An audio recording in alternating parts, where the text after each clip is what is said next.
Hi friends, welcome back. നമ്മുടെ ഇന്നത്തെ video MI11X എന്ന് പറയുന്ന 30,000 രൂപ റേഞ്ചുള്ള ഒരു ഫോണിന്റെ അൺബോക്സിംഗ് ആൻഡ് ഇനീഷ്യൽ ഇംപ്രഷൻ ആണ്. കിട്ടിയിട്ട് കുറച്ച് നേരമായിട്ടുള്ളൂ, ഒരു ദിവസമായിട്ടുള്ളൂ. എങ്കിലും ഞാൻ ആ ഒരു ടൈമിലെ ഒരു ഇംപ്രഷൻ ആണ് നിങ്ങളുമായിട്ട് ഷെയർ ചെയ്യാൻ പോകുന്നത്. ഒരു ഡീസന്റ് ഡിവൈസ് ആണ്, ഒരുപാട് പേര് ചോദിച്ച ഒരു ഡിവൈസ് ആണ് ഈ ഒരു ഫോൺ. ഇപ്പൊ IQ7 ഉണ്ട്, OnePlus 9R 40,000 രൂപയ്ക്കുണ്ട്. സോ ഇതൊക്കെ പറയുമ്പോഴും അതിനിടയിൽ ഒരു ബെസ്റ്റ് ഫോൺ ആയിട്ട് MI11X നിൽപ്പുണ്ട്. അതിന്റെ റിവ്യൂ ചെയ്യുമെന്ന് ഒരുപാട് പേര് ചോദിച്ചതാണ്. ഇന്ന് അതിന്റെ ഇനീഷ്യൽ ഇംപ്രഷൻ ആണ്. നേരെ വീഡിയോയിലേക്ക്.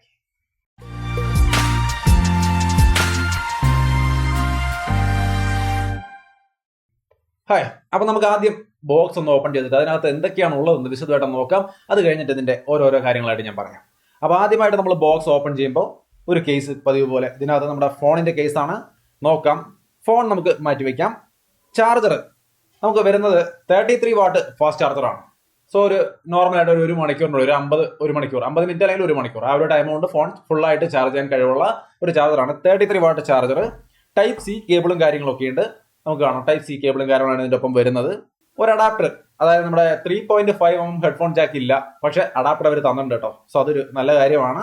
ഇനി അടുത്തതായിട്ടുള്ളത് ഒരു ട്രാൻസ്പെറന്റ് കേസാണ്. ഇത്രയും കാര്യങ്ങൾ നമുക്ക് മാറ്റി വെച്ച് കഴിഞ്ഞാൽ സിമ്മജറ്റ ടൂളും കാര്യങ്ങളൊക്കെ പതിവ് പോലെ ഉണ്ട്, ഡോക്യുമെന്റേഷൻ ഒക്കെ ഉണ്ട്.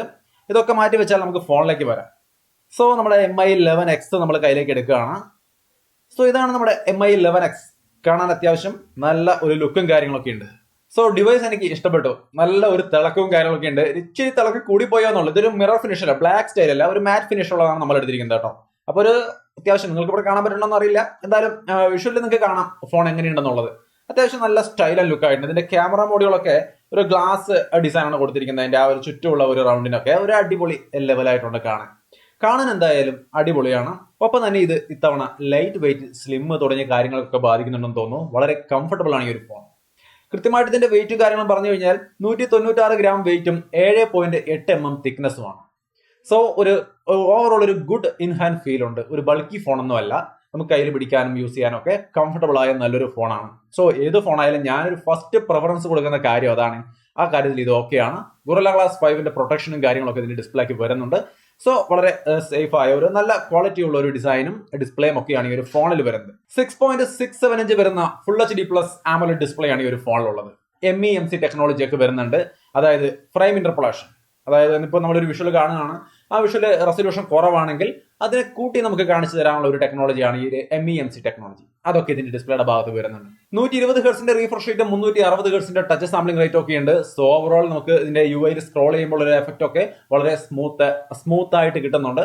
ഒരു നല്ല എക്സ്പീരിയൻസ് ആണ് നമുക്ക് തരുന്നത്. അപ്പൊ ഈ ഒരു ഡിസ്പ്ലേയുടെ ഭാഗത്തുള്ള കാര്യങ്ങളൊക്കെയാണ് നമ്മൾ ഈ പറഞ്ഞത്. ഓവറോൾ നല്ല ഡിസൈനും നല്ല ഡിസ്പ്ലേ സെറ്റപ്പുമാണ്. ഇനി ഇതിന്റെ ഹാർഡ്വെയർ സ്പെക്ക് നോക്കി കഴിഞ്ഞാൽ സ്നാപ്ഡ്രാഗൺ 870. സോ നമ്മൾ പ്രത്യേകിച്ച് ഒന്നും പറയേണ്ട. ഇതിന് മുമ്പ് ഒരുപാട് ഡിവൈസുകളിൽ നമ്മൾ ആ ഒരു പ്രൊസസ്സർ കണ്ടു കഴിഞ്ഞു. നല്ല പെർഫോമൻസ് തരുന്ന ഒരു പ്രൊസസ്സറാണ്. സോ അത് തന്നെയാണ് ഇതിനകത്തും വരുന്നത്. LPDDR5 റാമും UFS 3.1 സ്റ്റോറേജും കാര്യങ്ങളൊക്കെ ഇതിനകത്ത് വരുന്നുണ്ട്.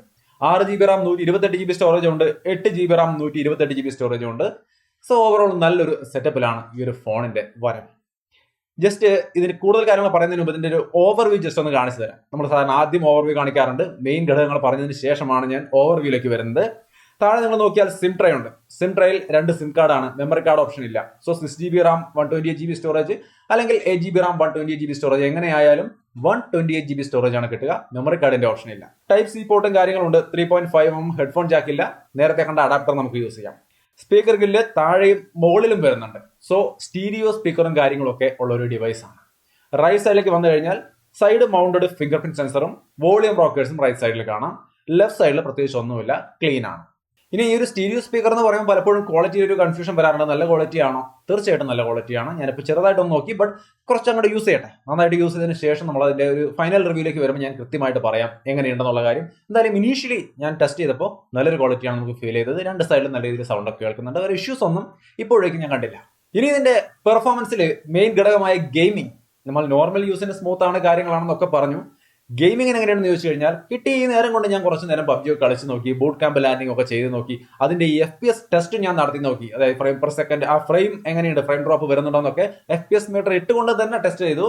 ഓവറോൾ ഒരു കുഴപ്പം തോന്നിയില്ല. നോർമലി നമ്മൾ ഇതിന് മുമ്പ് IQ7 OnePlus 9R പോലുള്ള ഫോണുകളൊക്കെ ടെസ്റ്റ് ചെയ്തിട്ടുണ്ടായിരുന്നു. അതേപോലത്തെ ഒരു ഡീസന്റ് ആയ പെർഫോമൻസ് നമുക്ക് ഇതിന്റെ ഭാഗത്ത് നിന്ന് കിട്ടുന്നുണ്ട്. സോ നല്ലൊരു ഗെയിമിംഗ് പെർഫോമൻസ് ഈ ഫോൺ ഇപ്പോഴേക്ക് തരുന്നുണ്ട്. ബട്ട് ഞാൻ കുറച്ച് ദിവസം കൂടി അഗ്രസീവായിട്ട് യൂസ് ചെയ്ത് നോക്കിയതിന് ശേഷം പറയാം. ഈ നടത്തിയ FPS ടെസ്റ്റ് എന്ന് പറയുന്നത് ഞാൻ അങ്ങനെ തന്നെ ഇത് കിട്ടിയിട്ട് നമ്മൾ ആദ്യത്തെ റൗണ്ടിലൊക്കെ യൂസ് ചെയ്ത് വന്നപ്പോൾ FPS ടെസ്റ്റ് നടത്തിയെന്ന് പറഞ്ഞല്ലോ, ആ ഒരു നടത്തിയ വീഡിയോ അങ്ങനെ തന്നെ സ്ക്രീൻ റെക്കോർഡ് കൂടി ചെയ്തിട്ടുണ്ട്. ടെക്കറൈഡൻ നമ്മുടെ ചാനലിൽ ഇട്ടിട്ടുണ്ട്, അയക്കുള്ള ലിങ്ക് ഉണ്ട്, പോയി കണ്ടു നോക്കാം. വേറെ ഒന്നുമില്ല അതിനകത്ത്, ജസ്റ്റ് FPS ടെസ്റ്റ് ബൂട്ട് ക്യാമ്പിലൊക്കെ ഒന്ന് ഇറങ്ങി കളിക്കുന്ന ഒരു ടെസ്റ്റാണ് നടത്തിയത്. കണ്ടു നോക്കുക, നിങ്ങൾ തന്നെ തീരുമാനിക്കുക എങ്ങനെയുണ്ടെന്നുള്ള കാര്യം. ഓവറോൾ ഗുഡ് ഗെയിമിംഗ് ആണ്. കുറച്ച് ദിവസം ഗെയിം നല്ല രീതിയിൽ ഇനി അങ്ങോട്ട് ഇതിലാണ് കളിക്കാൻ പോകുന്നത്. IQ7 ഒക്കെ മാറ്റി വെച്ചു, ഇനി ഇതിൽ കളിച്ച് നോക്കിയിട്ട് ഞാൻ ഇതിന്റെ അഭിപ്രായം വരും ദിവസങ്ങളിൽ പറയാം. ഓക്കെ, അപ്പൊ പെർഫോമൻസിന്റെ കാര്യത്തിൽ വേറെ ഒരു തരത്തിലുള്ള ഇഷ്യൂസ് എനിക്ക് തോന്നിയില്ല. ഇതിന്റെ UI MIUI അതിന് ചില ബഗ്ഗൊക്കെ ഉണ്ടെന്ന് പറയുന്നു, ബട്ട് ഞാനിപ്പോൾ ഉപയോഗിച്ച് നോക്കുമ്പോൾ വേറെ ബഗ്സ് ഒന്നും കണ്ടില്ല. ഞാൻ പരസ്യങ്ങളൊക്കെ ഓൾറെഡി സെറ്റിംഗ്സിൽ തന്നെ ഡിസേബിൾ ചെയ്തിട്ടാണ് വന്നത്, അതുകൊണ്ട് തന്നെ എനിക്ക് പരസ്യങ്ങളൊന്നും വന്നുമില്ല. ഓവറോൾ നല്ലൊരു യൂസർ എക്സ്പീരിയൻസ് ആണ് എനിക്ക് കിട്ടിയത്. പിന്നെ UIയിലെ ഐക്കൺസ് ഒക്കെ ഞാനൊന്ന് മാറ്റി വേറെ തീമിന്റെ ഐക്കണൊക്കെ ഇട്ടിട്ട് എനിക്ക് ഇഷ്ടമുള്ള രീതിയിൽ ഒന്ന് കസ്റ്റമൈസ് ചെയ്തിട്ടുണ്ട്. അതാണ് നിങ്ങൾ ഇവിടെ കണ്ടുകൊണ്ടിരിക്കുന്നത്. അതായത് യൂഷ്വലി വരുന്ന ഷവമിയുടെ UIയുടെ ഐക്കൺസ് അല്ല ഞാനിവിടെ ഉപയോഗിച്ചിരിക്കുന്നത്, അത് എന്റെ ഇഷ്ടത്തിനനുസരിച്ച് ഞാനൊന്ന് മാറ്റിയിട്ടുണ്ട്. നിങ്ങൾക്ക് ഇഷ്ടമുള്ള പോലെ മാറ്റി ഉപയോഗിക്കാം, കാരണം തീംസ് ഒക്കെ ഇതിനകത്ത് ഇഷ്ടം പോലെ ഉണ്ടല്ലോ. സോ ഓവറോൾ പെർഫോമൻസ് അടിപൊളിയാണ്. ഇനി ഇതിന്റെ സാർ വാല്യൂ നോക്കിക്കഴിഞ്ഞാൽ ഹെഡ് സാർ വാല്യൂ 0.860 ആണ്, ബോഡി സാർ വാല്യൂ 0.694 ആണ്.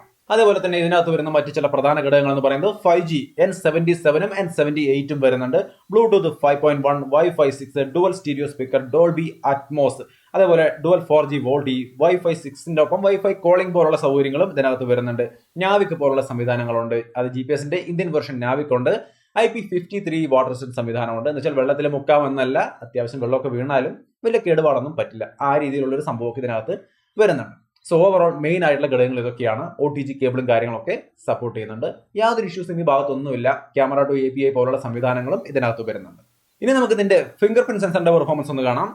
വളരെ സ്മൂത്ത് ആയിട്ട്, വേറെ ഇഷ്യൂസ് ഒന്നും ഫിംഗർ പ്രിന്റ് സെൻസറിന്റെ ഭാഗത്ത് കാണുന്നില്ല. നിങ്ങളിവിടെ കാണുന്ന പോലെ വളരെ സ്മൂത്ത് ആയിട്ട് വർക്ക് ചെയ്യുന്നുണ്ട്. Side mounted finger print sensor ആണ്, അതുപോലെ ഫേസ് അൺലോക്കും കാര്യങ്ങളൊക്കെ ഓക്കെയാണ്, യാതൊരു ഇഷ്യൂസും ഇല്ല. സോ ചെറിയ ചെറിയ കാര്യങ്ങളെല്ലാം നോക്കുമ്പോഴും എല്ലാവിധ സംവിധാനങ്ങളും ഉണ്ട്, IR ബ്ലാസ്റ്റർ അടക്കമുള്ള സംവിധാനങ്ങളുണ്ട്. സോ ഒരു തരത്തിലുള്ള ഇഷ്യൂസും ഇതിന്റെ ഭാഗത്ത് വേറെ എവിടെയും പറയാനില്ല. ക്യാമറ, അടുത്ത് ക്യാമറയുടെ കാര്യം നോക്കാം. നിങ്ങളിവിടെ കാണുന്ന സാമ്പിളുകൾ ഉണ്ട്, എന്താണ് തോന്നുന്നത്? നിങ്ങൾക്ക് ഒരു നല്ല ക്വാളിറ്റി ആയിട്ട് തോന്നുന്നു? എന്നെ സംബന്ധിച്ച് എനിക്ക് തോന്നുന്നു, ഞാൻ ഇതിനു മുമ്പ് ഈ ലാസ്റ്റ് റിവ്യൂ ചെയ്ത പല ഫോണുകൾ 30,000 രൂപ റേഞ്ചിലെ പല ഫോണുകളെക്കാൾ കുറച്ചുകൂടി എനിക്ക് ഇഷ്ടമായത് ഇതിന്റെ ഇമേജുകളാണ്. എന്ന് വെച്ചാൽ ഇതാണ് ബെസ്റ്റ് എന്നല്ല, നിങ്ങളാണ് ചൂസ് ചെയ്യേണ്ടത്. കാരണം നമ്മൾ ചില കമ്പാരിസൺ ഒക്കെ നടത്തിയിട്ട് ഒരു ഫോണിന്റെ ഇമേജ് അത്ര പോരാന്ന് ലാസ്റ്റ് നടത്തിയ കമ്പാരിസണിൽ പറഞ്ഞപ്പോൾ ചില സുഹൃത്തുക്കൾ പറഞ്ഞു അവർക്ക് അതാണ് ഇഷ്ടമായതെന്ന്. കറക്റ്റ്, നിങ്ങൾക്ക് ഇഷ്ടമുള്ളതാണ് ചൂസ് ചെയ്യേണ്ടത്. ഇതിന്റെ ഇമേജുകൾ ഈ അടുത്ത കാലത്ത് നമ്മൾ റിവ്യൂ ചെയ്ത പല ക്യാമറ ഫോണുകളിലെ ഇമേജിനേക്കാൾ കൂടുതൽ എനിക്ക് ഇഷ്ടപ്പെട്ടു. കുറച്ച് നല്ലതാണെന്ന് തോന്നുന്നു, ബട്ട് കുറച്ചുകൂടി നല്ല രീതിയിൽ ഞാൻ യൂസ് ചെയ്ത് നോക്കിയതിന് ശേഷം ഒരു ക്യാമറ റിവ്യൂ തന്നെ ചെയ്യാൻ തോന്നുന്നു. കാരണം ഒരു നല്ല ക്വാളിറ്റി ക്യാമറ ആയിട്ടാണ് ഞാൻ കാണുന്നത് ഇനീഷ്യലി എനിക്ക് തോന്നുന്നത്. സോ എന്തായാലും കുറച്ച് ദിവസം ഒന്ന് വെയിറ്റ് ചെയ്യുക, കുറച്ച് യൂസ് ചെയ്ത് നോക്കിയതിന് ശേഷം ക്യാമറയുടെ കുറേ അധികം സാമ്പിളുകൾ ഉൾപ്പെടുത്തിക്കൊണ്ട് ഒരു ക്യാമറ റിവ്യൂ നമ്മൾ ചെയ്യാം. എന്തായാലും നല്ല ക്യാമറയാണെന്നാണ് എനിക്ക് ഇനീഷ്യലി തോന്നുന്നത്. നിങ്ങളുടെ കാണുന്ന ഇമേജ് സാമ്പിളുകളിൽ നിന്ന് നിങ്ങൾക്ക് എന്താണ് തോന്നുന്നത്? തീർച്ചയായിട്ടും കമന്റായിട്ട് ഷെയർ ചെയ്യണേ. ഓവറോൾ എനിക്ക് ഇഷ്ടപ്പെട്ടു. സെൽഫി ആയാലും മെയിൻ ക്യാമറ ആയാലും ഇമേജുകളുടെ കാര്യത്തിൽ വളരെ ഡീസൻ്റ് ആയ ഒരു ക്വാളിറ്റിയാണ് നമുക്ക് തന്നത്. ഹായ്, ഇത് full HD 30 frame per second ഒരു വീഡിയോ ക്വാളിറ്റിയാണ്. സ്റ്റെബിലൈസേഷൻ ഒക്കെ ഉണ്ട്, EIS സ്റ്റെബിലൈസേഷൻ ഒക്കെ ഉണ്ട്, നമുക്ക് നോക്കാം. ബട്ട് 60 FPS ഒരു തരത്തിലുള്ള സ്റ്റെബിലൈസേഷനും ഇല്ല. ഇപ്പോൾ ഹായ്, ഇത് മെയിൻ ക്യാമറയുടെ ഒരു വീഡിയോ ക്വാളിറ്റിയാണ്. നമ്മുടെ ഓഡിയോ ക്വാളിറ്റിയും ഇപ്പോൾ നിങ്ങൾക്ക് കേട്ട് മനസ്സിലാക്കാം. ഓവറോൾ ഒരു നല്ല ക്വാളിറ്റി ആയിട്ടാണ് എനിക്ക് തോന്നിയത്. എന്തായാലും ഒരു ഫസ്റ്റ് ഇംപ്രഷൻ എന്ന രീതിയിൽ കേട്ടോ. ഇത് ഫ്രണ്ട് ക്യാമറയുടെ ഒരു വീഡിയോ ക്വാളിറ്റിയാണ്. Full HD 30 frame per second ആണ്. സോ എങ്ങനെയുണ്ട്? ഒരു ക്ലൗഡി സിറ്റുവേഷൻ, ഏർലി മോർണിംഗ്, ഈ ഒരു സാഹചര്യത്തിൽ ഈ ഒരു ക്വാളിറ്റിയാണ് നമുക്ക് കിട്ടുക. ഇതിൻ്റെ ക്യാമറ റിവ്യൂ ചെയ്യുമ്പോൾ നമ്മൾ എന്തായാലും ഡീറ്റെയിൽ ആയിട്ട് നല്ല ഡയറക്റ്റ് സൺലൈറ്റിലൊക്കെ എങ്ങനെയുണ്ട്, ഇതിൻ്റെ പക്ക സ്റ്റെബിലൈസേഷൻ ഒക്കെ എത്രത്തോളം വരുന്നുണ്ട്, എല്ലാ കാര്യങ്ങളും നമ്മൾ ക്യാമറ റിവ്യൂവിൽ കാണിച്ചു തരാം. ഇത് എങ്ങനെയുണ്ടെന്നുള്ളത് നിങ്ങൾ ഇത് കണ്ടുകൊണ്ട് ഡിസൈഡ് ചെയ്യുക. സ്റ്റെബിലൈസേഷൻ കൂടി ഞാനൊന്ന് കാണിച്ചു തരാം. സോ ടോട്ടലി നമ്മൾ നോക്കിക്കഴിഞ്ഞാൽ ഇതിന്റെ ക്യാമറ സാമ്പിൾസ്, വീഡിയോ സാമ്പിൾസ് എല്ലാം കാണുമ്പോഴും എനിക്ക് ഇഷ്ടപ്പെട്ടു. ജസ്റ്റ് എനിക്ക് ഇഷ്ടപ്പെട്ടെന്നാണ് ഞാൻ പറഞ്ഞത്, അല്ലാണ്ട് ഇത് ബെസ്റ്റ് ആണെന്ന് ഞാൻ പറയുന്നില്ല. ഇനി ഇതിന്റെ ബാറ്ററി 4520 mAh ആണ്, 33 വാട്ട് ഫാസ്റ്റ് ചാർജിങ്, 1 മണിക്കൂർ കൊണ്ടൊക്കെ, അതായത് 50 മിനിറ്റിന് 1 മണിക്കൂറിനിടയ്ക്ക് അങ്ങനെ ഫുൾ ആയിട്ട് ചാർജ് ആവുന്നുണ്ട്. ബാറ്ററി ലൈഫ് ഒരു ദിവസം കിട്ടുന്നുണ്ട്. ഗെയിം കളിച്ചതുകൊണ്ട് എനിക്ക് ബാറ്ററി നേരത്തെ തീർന്നു, പക്ഷേ ആ ഒരു എക്സ്പീരിയൻസ് സ്ഥിരമായിട്ടുള്ളത് കൊണ്ട് തന്നെ എനിക്ക് അറിയാൻ പറ്റും ഏകദേശം ഒരു ദിവസം അതിൽ കൂടുതലും നോർമൽ യൂസർക്ക് കിട്ടും. ഗെയിമേഴ്സിന് പിന്നെ കളിയുടെ ഇണം പോലെ ഇരിക്കും ലൈഫ് കിട്ടുന്നത്. എന്തായാലും വേറെ ഇഷ്യൂസ് ഒന്നും പറയാൻ തോന്നിയില്ല. സോ ഓവറോൾ ഇതിന്റെ ഡിസൈനും കംഫർട്ടും ഡിസ്പ്ലേ ക്വാളിറ്റിയും അതേപോലെ തന്നെ റീഫ്രഷ് റേറ്റ്, സ്മൂത്ത്നെസ്, വേറെ ബഗ്സ് ഒന്നും എനിക്ക് തോന്നിയില്ല കേട്ടോ. ഞാനത് നേരത്തെ പറഞ്ഞ പോലെ തന്നെ ഷവമി UIയിൽ ഒരുപാട് പ്രശ്നങ്ങളുണ്ടെന്ന് പറയുമ്പോൾ ഒരു ദിവസം യൂസ് ചെയ്യുമ്പോൾ പ്രത്യേകിച്ച് ഒന്നും തോന്നില്ല, അത് സത്യമാണ്. എന്നാലും അത് ഓക്കെ ആയിട്ടാണ് എനിക്ക് തോന്നിയത് ഇപ്പോഴേക്ക്. ക്യാമറ അടിപൊളിയായിട്ടുണ്ടായിരുന്നു, പെർഫോമൻസിൽ വേറെ പ്രശ്നം കണ്ടില്ല. അതേപോലെ ബാറ്ററി ലൈഫ് ഒരു തരത്തിലുള്ള പ്രശ്നം ഇപ്പോഴേക്ക് പറയാൻ നിവൃത്തിയില്ല, ഒന്നും തോന്നിയുമില്ല. ബട്ട് ഒരു 3-4 ദിവസം യൂസ് ചെയ്തതിന് ശേഷം ക്യാമറ എങ്ങനെയുണ്ട്, ഗെയിമിംഗ് പെർഫോമൻസ് എങ്ങനെയുണ്ട്, എല്ലാ കാര്യങ്ങളും പറയും. നമ്മുടെ ടെക് റൈഡ് ചാനലിൽ നമ്മൾ കൃത്യമായിട്ട് ഇതിന്റെ FPS ടെസ്റ്റുകൾ വരും ദിവസങ്ങളിൽ പല രീതിയിൽ നടത്തി നമ്മൾ അപ്ലോഡ് ചെയ്യുന്നുണ്ട്. താല്പര്യമുള്ളവർക്കൊക്കെ പോയി നോക്കാം. അടിപൊളിയായിട്ട് ഞാൻ അത് ചെയ്യുന്നുണ്ട്. FPS മീറ്ററിന്റെ ടെസ്റ്റ്, അതേപോലെ ഹീറ്റിംഗ് ലെവൽ, എല്ലാ കാര്യവും നമ്മൾ അവിടെ പറയുന്നതായിരിക്കും. അപ്പോൾ മറക്കാതെ അവിടെ പോയിട്ട് കണ്ടു നോക്കുക. ഓവറോൾ ഈ ഒരു ഫോൺ എനിക്ക് ഇഷ്ടപ്പെട്ടു. ബാക്കിയുള്ള കാര്യങ്ങൾ നമുക്ക് അടുത്ത വീഡിയോകളിൽ നോക്കാം. എങ്ങനെയുണ്ട് യൂസ് ചെയ്തതിന് ശേഷം എങ്ങനെയുണ്ടെന്ന് ഞാൻ അടുത്ത വീഡിയോയിൽ പറയാം. സോ അത്രയുമാണ് ഈ ഒരു ഫോണിന്റെ MI 11Xന്റെ unboxing and initial impression. So video ഇഷ്ടപ്പെട്ടാൽ ലൈക്ക് ചെയ്യാം, ഷെയർ ചെയ്യാം, അതേപോലെ തന്നെ നമ്മുടെ ചാനൽ മറക്കാതെ സബ്സ്ക്രൈബ് ചെയ്യുക. സബ്സ്ക്രൈബ് ചെയ്യുമ്പോൾ ബെല്ലൈക്കണൊക്കെ എനേബിൾ ചെയ്ത് വെക്കാം. സോ വീണ്ടും മറ്റൊരു വീഡിയോ ആയിട്ട് കണ്ടുമുട്ടാം. ബൈ.